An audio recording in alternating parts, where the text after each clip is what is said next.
vou dizer um brasileiro, mas era um alemão que morava aqui no Brasil, que representava esse pessoal, que é esse camarada aqui, que é o Nils. Eu não sei se alguém conheceu o Nils. Eu sempre levava o Nils. O Nils virou meu amigo, a gente sempre trabalhou junto com isso aí. Virava mexer, eu levava ele lá no ISPER para dar aula. E eu não trouxe ele por dois motivos. O primeiro, que ele não mora mais aqui no Brasil. E o segundo, porque toda aula ele brigava com todo mundo, né? Porque ele tem uma posição muito forte, muito radical, no limite que falava: jogue seu orçamento na lata do lixo, abandone esse processo, que ele é completamente sem noção e não faça mais isso. E aí era aquela polêmica, aquela coisa toda, né? Eu gostaria muito que ele estivesse aqui para a gente até debater. Mas então o que eu estou fazendo? Eu estou, né, pedir a permissão aí para poder usar um pouco do material que é do Beyond Budget, um pouco do material do Nils, para fazer essas provocações aqui para vocês. Tá joia? Então já fica aqui uma primeira dica. Aliás, depois, para quem não está acostumado, toda a reunião a gente coloca o material que eu uso, o material que é apresentado vai para o site da ANEFAC. Eu acho que até que o pessoal recebe um e-mail com o link, né, Mara? Sim. Então vocês vão receber um e-mail com o link, então depois vocês, quem quiser. Né? Mas então a discussão, na realidade, sobre os problemas do orçamento tem que partir, né? Então eu vou fazer essa moderação hoje, tá? A discussão ela tem que partir com essa pergunta. Antes da gente falar o que fazer com o orçamento, a primeira pergunta, que ela parece ser uma pergunta muito básica, mas ela é um bom ponto de partida, é essa. Quer dizer, quais são as funções do orçamento? Para que serve o orçamento? Para que a gente usa o orçamento? Quem que pode me ajudar? Acho que é uma ferramenta auxiliar no processo de decisão. Processo de decisão. Né? De que forma? Ela te dá para o futuro alguns índices que você pode ver se é aquilo que você quer ou não quer. Né? O seu índice de rentabilidade, como vai ficar seu fluxo de caixa, você vai fazer o investimento naquela época ou não vai. Então, de decisão, principalmente de investimentos. Né? Não perguntei, vocês estão conseguindo ler o que eu estou escrevendo ali? Sim. Sim. No fundo dá para ler? Tá bom. Então, assim, é uma ferramenta de previsão e ela é uma ferramenta de decisão, principalmente decisão de investimentos. Faz sentido? E é uma ferramenta de expectativa, né, de lucro. De expectativa, que é usada...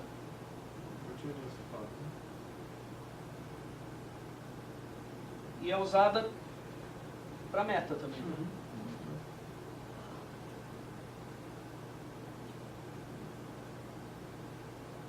Eu acho que é um instrumento, acho que foi ele que falou, é um instrumento que permeia, acho que é o único instrumento, ou um dos poucos instrumentos, que ele permeia um pouco do que a empresa espera por exercício seguinte para a estrutura inteira. Formação. Formação, né? Aí, eu vou aproveitar, né? Informação, entre outras coisas, custos. Né?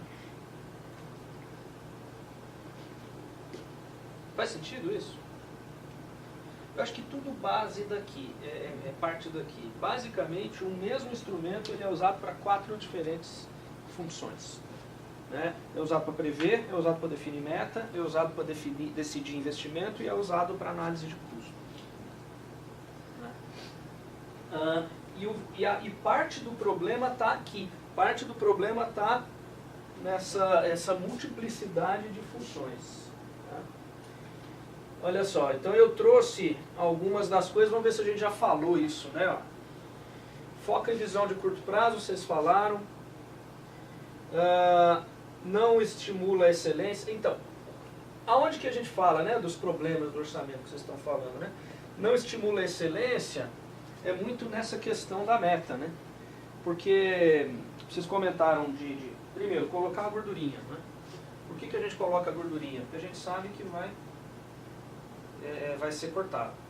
O problema é que ele, em muitos casos, ou em alguns casos, você coloca a gordurinha esperando que alguém vai cortar, e o corte não vem, aí de repente você tem a gordura.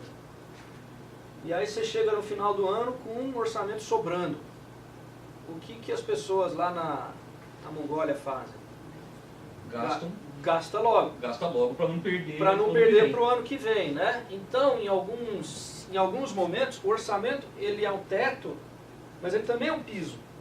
Né? Então, ele também, em alguns casos, ele protege custos, ele não necessariamente só reduz. Né? Outra coisa, alguém falou do... cadê? Empurrar despesas para o próximo exercício, né? Daquela questão do vínculo com a meta.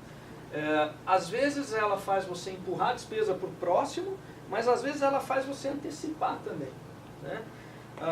Uma das questões que vocês comentaram, que é a questão do bônus, né? Do vínculo com o bônus. A maioria das empresas é um negócio assim, não é? O bônus. Então aqui tem a sua meta, onde você ganha 100% do bônus. Vê se faz sentido, vê se está fácil de entender aqui o gráfico. Então, normalmente, existe uma faixa, a maioria das empresas é assim, se alguém for diferente, avisa. Vai de 80% a 120% da meta. Menos de... Né? Então, aqui é o bônus em dinheiro. Né? Menos de 80%, você não ganha nada. De 80% a 120%, você tem aí uma faixa, não é isso? Passou de 120, também o bônus estaciona. Não é mais ou menos assim na maioria das empresas?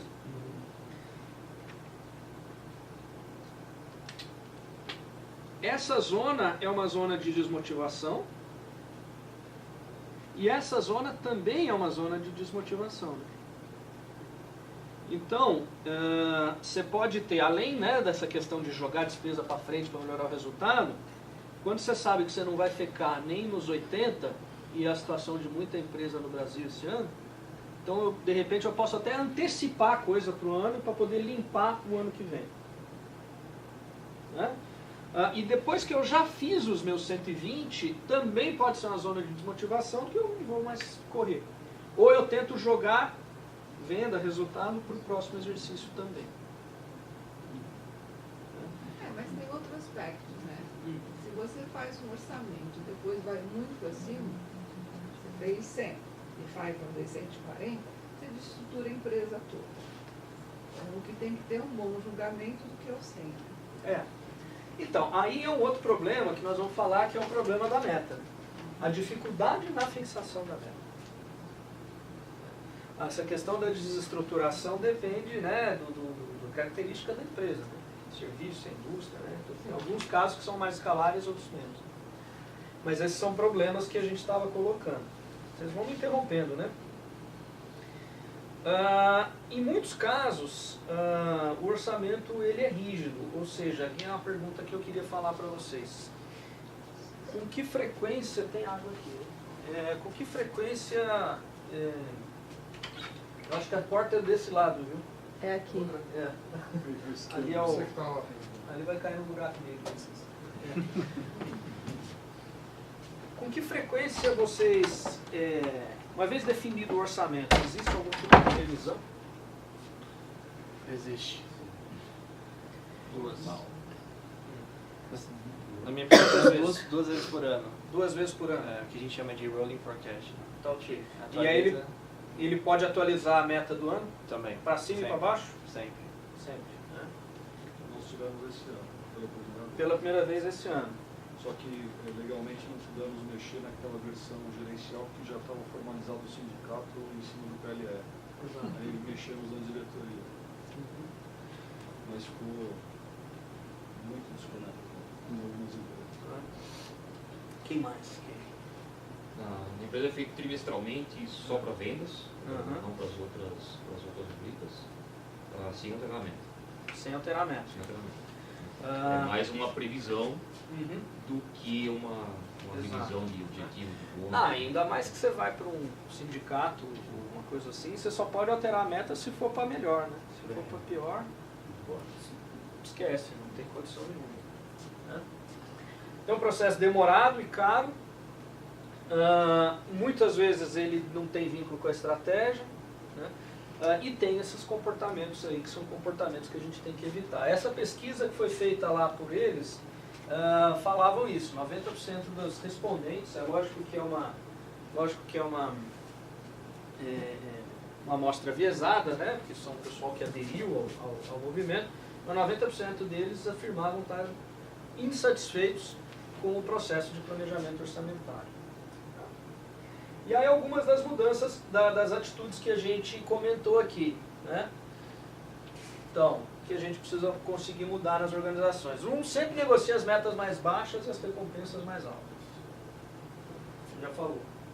2, sempre realize o bônus, independente dos meios que sejam necessários. Né? Joga para lá, joga para cá. Nunca põe o atendimento ao cliente acima da meta de vendas, aqui é a provocação, né? Os bônus que justificam os meios. Os bônus justificam os meios, né? Não compartilhe conhecimento com os outros times, são inimigos, isso aqui eu vou pular, acho que não é muito o caso que a gente está falando. Sempre peça mais recursos, porque vai vir um corte. Né? E aí uma outra coisa, né, é o processo. Normalmente ele funciona na forma de um W. Não é isso? Primeiro vem uma meta geral lá de cima de crescimento ou de resultado. De cima para baixo. Aí cada área fica 2, 3 meses fazendo o seu. Esse processo aqui, essa parte, essa perna é a mais cara, mais demorada. Sobe e aí o pessoal consolida para ver se bate. Né? Cada um faz o seu, vamos ver se aqui em cima bate. Normalmente não bate, aí vem um corte de cima para baixo. Tira 20, né? Devolve, cada um faz o seu. Né? E aí sobe de novo. Normalmente, pessoal, essa primeira perna são 2 meses e meio. Essa última perna é uma semana. E aí, no final das contas, é aquela correria para finalizar. Tudo bem? Sempre gaste o que está no orçamento. Aqui é não fazer, tá? Então, cuidado. Você manter, né? Não perder do ano que vem. Sempre tem a habilidade de explicar variações adversas, essa é uma habilidade importante. Nunca forneça previsões acuradas, coloque a gordura também na sua previsão. Sempre chegue no número, mas também nunca fique muito acima. No final das contas, não corra riscos, esse é o... E por que esses conflitos de interesse aparecem, pessoal? É muito por conta que duas dessas funções, elas são opostas. Né? Eu vou fazer uma previsão. Eu preciso ser agressivo ou conservador? Se eu estou fazendo só uma previsão do que eu vou faturar, eu vou fazer planejamento do meu caixa lá na tesouraria. Vou colocar venda que não está feita, venda que não está na carteira? Não, né? A previsão, ela precisa ser conservadora. Vou fixar meta para comunicar para a equipe, para o pessoal se matar lá, o pessoal se motivar. O número da meta tem que ser conservador ou tem que ser agressivo? Tem que ser agressivo. Então, grande parte, pessoal, grande parte desses conflitos vem daí. Não dá para o mesmo número ser ao mesmo tempo conservador e agressivo. Porque os usos são diferentes. Se a gente quer fazer uma previsão, né, então quando você fala a gente revisa, mas a gente não altera a meta, você está fazendo uma coisa interessante. Quer dizer, uma coisa é a meta que está lá, que já foi negociada, que já está, né, discutida, etc, etc. A outra coisa é o planejamento que eu vou fazer, se eu estou chegando para lá ou não. Se eu estou caminhando para aquele lado ou não. E se precisa corrigir alguma coisa. Se eu preciso corrigir alguma coisa. Né? Se eu toda vez que eu for corrigir essa previsão, eu tiver que pensar no impacto no bônus das pessoas, eu vou estar estimulando um comportamento que não é um comportamento legal. E esse comportamento perverso pode mudar ou influenciar o resultado. Não pode mudar a meta em dezembro, né? Como fez uma ex-presidente no país lá Da Mongólia. Não é? E aí você muda a meta. Então, assim, acho que a gente tem que separar bastante as coisas.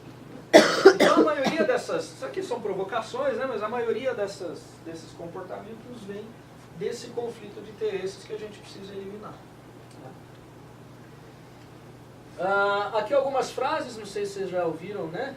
O Jack Welch falava que o orçamento é a ruína das corporações americanas. O antigo CFO da Claro falava que o orçamento é uma ferramenta de repressão.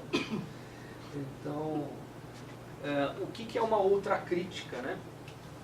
Que você, quando a empresa tem um processo orçamentário muito rígido e muito detalhado, quer dizer, você se presta a pensar uma vez por ano. Né? Na hora que você faz lá o planejamento, você até pode ter a relação com o planejamento estratégico. Né?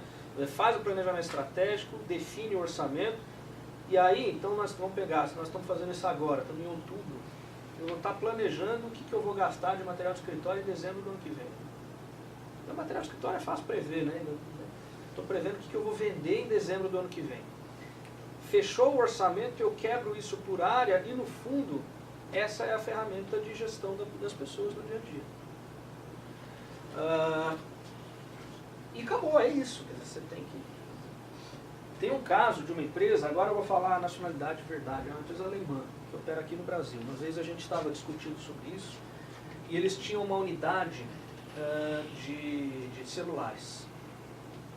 Eles tinham várias unidades, então eles tinham uma unidade de fazer os celulares. E eu sentei para conversar com o controller dessa unidade e a gente fez uma conta. O orçamento lá era tão detalhado, mas tão detalhado, que a gente multiplicou os centros de custos pelo plano de contas, ele tinha que preencher 33 mil campos para fazer o orçamento. 33 mil campos. E cada campo, se durante o ano eles tivessem que fazer alguma mudança, que seja uma realocação, sei lá, o cara de vendas quer tirar dinheiro de viagem de avião e jogar para pedágio, precisava de aprovação da diretoria. E aí foi uma peça, quando eu falo da armadilha, que a tecnologia, a gente se pegou por conta da tecnologia, é a seguinte: o orçamento é uma ferramenta que vem da década de 50. Na época, a gente fazia, a gente não, né?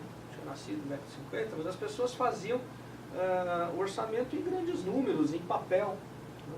E à medida em que então veio o computador, veio o Excel, vieram os sistemas, essas ferramentas te permitem você fazer um orçamento cada vez mais detalhado. E o problema é que, tudo bem, até aí legal, então eu vou fazer uma previsão mais acurada. Em vez de botar a despesa comercial, eu vou quebrar lá, né?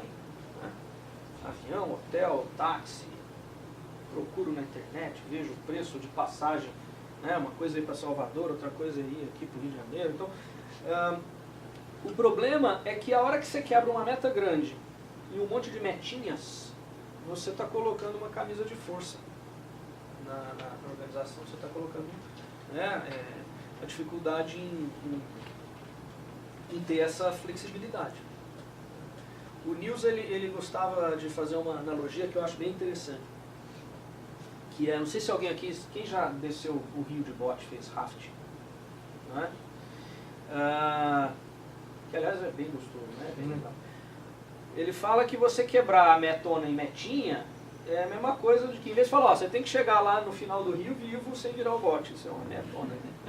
A metinha é, naquela pedra você cai daquele jeito, vai pela direita, depois, né, passando a curva, você vai... Dependendo do jeito que você cai, né, o bote cai de frente, cai de costas, cada hora ele vai de um jeito, dependendo de como é que está a água do rio. Não adianta você querer fazer exatamente definir como que é o caminho. Então, em muitos casos, as organizações, ao tentarem fazer o orçamento um nível de detalhe muito grande, você está enrijecendo demais. Por isso que ele fala que é uma ferramenta de repressão. E tem os... Também se vê o orçamento é sempre positivo. Você nunca faz um orçamento negativo. Vai ser ruim. Exatamente. Sempre tem que ser bom. Cresce. Exatamente. Só que um negócio interessante. mercado esse ano, aconteceu isso. A gente não conseguia exprimir um resultado positivo em algumas filiais e algumas marcas, né? Porque a previsão era terrível, né? Para convencer os acionistas, você está louco, apresentar um orçamento negativo, um resultado negativo. Foi em janeiro, fevereiro, até convencer, falou, ó, esse vai cobrir esse, a empresa é um grupo, aí foi isso. É uma barra isso aí. Exatamente. Isso puxa exatamente para a brincadeira do... Ih, tá ruim de ver, né? Tá. Isso aqui é uma história real, para mostrar que essa coisa não é nova, tá? Eu vou ler aqui a história em quadrinhos, né? Isso aqui é Londres, 1867. Um cientista, ele previu que a população cresceria rapidamente pelos próximos 100 anos. E por conta do crescimento da população, ele argumentou que muitas carruagens a mais seriam necessárias. E com base nos conhecimentos sobre os hábitos higiênicos dos cavalos, ele concluiu que em 1967, Londres estaria coberta com uma profunda camada de bosta de cavalo de 6 pés. Esse foi um tratado que é real. Que no fundo, né, qual que foi o problema? Quer dizer, a premissa dele foi uma premissa do século anterior. Né? Uma vez um aluno virou e falou, estava certo, só que agora a bosta está no ar. Né? Mas no fundo é isso. A incapacidade que a gente tem de fazer meta, de prever o futuro. E eu fico maluco quando, né, o Carlos deve ver isso também, toda vez que a gente vai ver uma aula de estratégia, alguém vai falar que agora o mundo é imprevisível, né, nas últimas décadas. Nas últimas décadas, caramba, sempre foi imprevisível. Tem um texto de 1930 que o autor fala isso. Porque agora, na década de 30, as mudanças são muito rápidas, não é que nem na década de 20. E, no fundo é isso, a gente não tem capacidade de prever o futuro, porque as premissas estão mudando.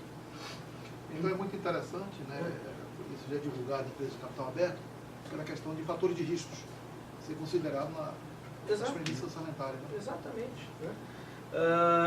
E essas coisas mudam.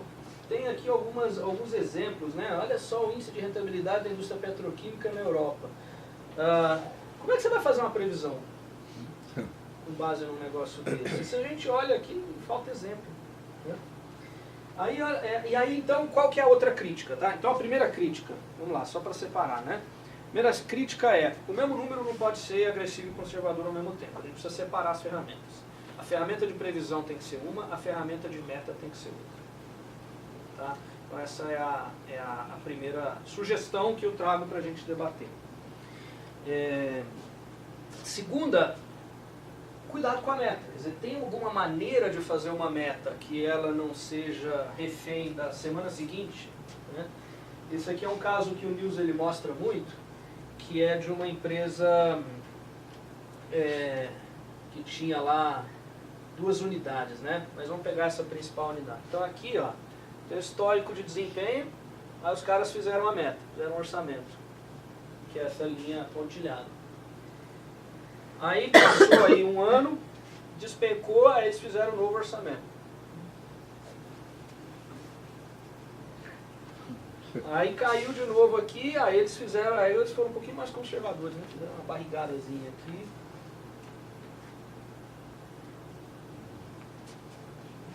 Aí subiu, fizeram, então, e aí? Esses eram sempre os orçamentos que eram feitos em função do desempenho da unidade de negócio. E essa outra aqui, também o desempenho sempre era superior ao que eles imaginavam. Qual é a proposta, né, com relação à meta?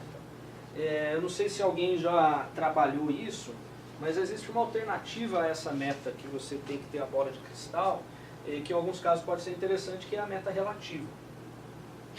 O que é a meta relativa? É uma meta que ela não é pré-fixada, ela é pós-fixada. E ela está em comparação com o mercado. Ou, se eu estou falando dentro de casa, ela está em comparação com os meus pares. Eu vou dar um exemplo bem simples. Em vez de meta de venda, que tal ter meta de market share? O que é o market share? É comparativo ao mercado.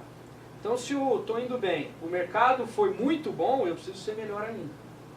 O mercado está caindo, eu preciso proteger pelo menos, né, cair menos do que a média de mercado. Market share é um típico indicador, que é um indicador relativo.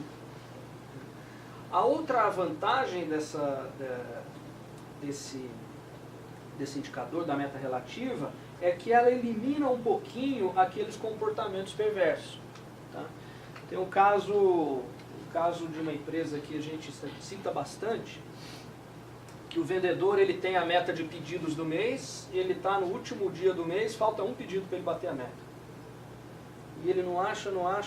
Alguém já viu isso? O que ele apronta? Não? Faz um pedido falso, né? Faz um pedido bola, que o pessoal chama. Né?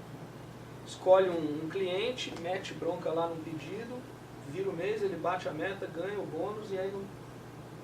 Né? Segunda-feira ele ou tem que pegar de volta, ou tem que dar prazo, ou tem que dar desconto.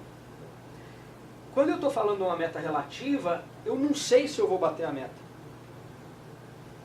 Né? Então, esse desafio aí constante. Qual que é o problema? Difícil, né? Porque você tem que convencer o acionista a aceitar aquele resultado. Né? Então, no caso do market share, né?